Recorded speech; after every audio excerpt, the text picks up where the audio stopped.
Venture into the darkness of human nature with William Golding's Lord of the Flies.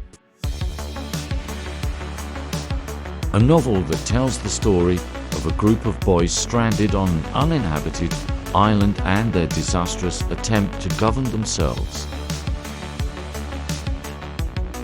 A memorable quote from the book is, "Maybe there is a beast.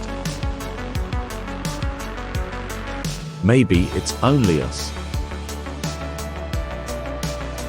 Lord of the Flies explores themes of power, survival, and the innate savagery that lies beneath the veneer of civilization, offering a timeless reflection on the human condition.